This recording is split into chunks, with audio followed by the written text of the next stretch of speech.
My focus for the first day was the first phrase. I just wanted to feel for both the hands. So in the right hand, it was a pretty simple pattern, walking downwards, and there were a few interesting rhythms and then a chromatic scale at the end. So just wanted to get a feel for that.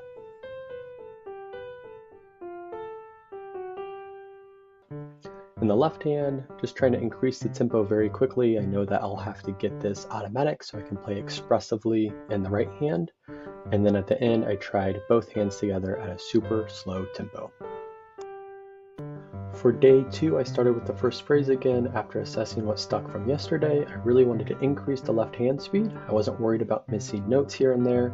And then on the right hand, I really honed in on the chromatic scale fingerings since I noticed I was having some issues with that. Also tried hands together again.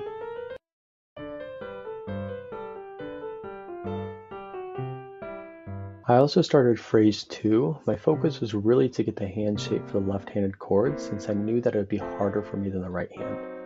After I got a feel for the shape, I played the correct rhythm patterns. Since I didn't notice any tricky areas on the right hand playthrough, I went ahead and tried both hands together.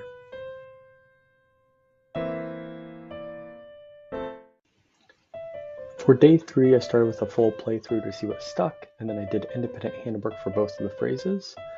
In my playthrough, I did notice there are 2 runs that are the same, but they look different based on what beat they fall on, so I committed both of those runs to memory. I also started the third phrase. The right hand chords are really easy, so I spent a lot more time figuring out the left hand chord changes. I know that these are going to be a little bit more difficult for me since I'm not so used to the 4-note chords.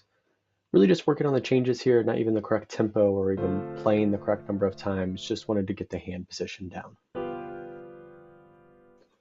After the independent handwork, I tried both hands together, again just focusing on chord shape and hand position just to get a feel for all of the different changes, not focusing on tempo or the correct number of notes. Day 4 was a rest day for me, so on day 5 I started again with a single playthrough to see what stuck from the previous days, mostly hands together at this point for the first 3 phrases. I did notice some trouble on measure 5 in the left hand, so just wanted to groove that. And then I began my work on the 4th phrase. I noticed the first part was just arpeggiated chords.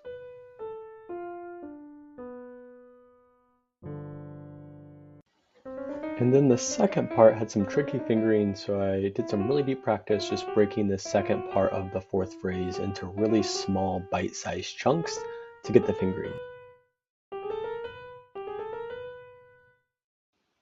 I noticed I was having some trouble with the big jumps in the left hand on measure 16, so really just wanted to groove this so I could get it committed to muscle memory. I also started the last run. I knew that both hands together at this speed was going to be a little bit more difficult for me, so wanted to give some attention to this. It was day 5 that also began slow metronome practice to ensure everything was smooth, and I started to focus more on dynamics. Day 6 started with, you guessed it, another playthrough to see what's tripping me up. I noticed 4 main measures that were tripping me up. The first one was measure 16. There was a big jump up that I wanted to practice.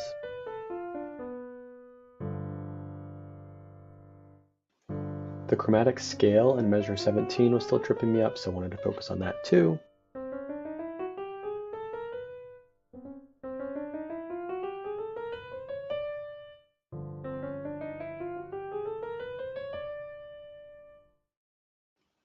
I wanted to make sure that measure 28, both my hands were playing every single note together. And then I noticed that measure 29 had a different fingering for the run, so I just wanted to make sure that I committed that to memory there as well. Week 2 was mostly just trying to ramp up speed, so I don't have any recordings. It really just consisted of playing at the max speed that I could play 95% of the song right a few times, and then I would increase it a few beats per minute. After my lesson, it was clear a few sections needed some more form work, so week 3 was really focused on technique in a few tough spots.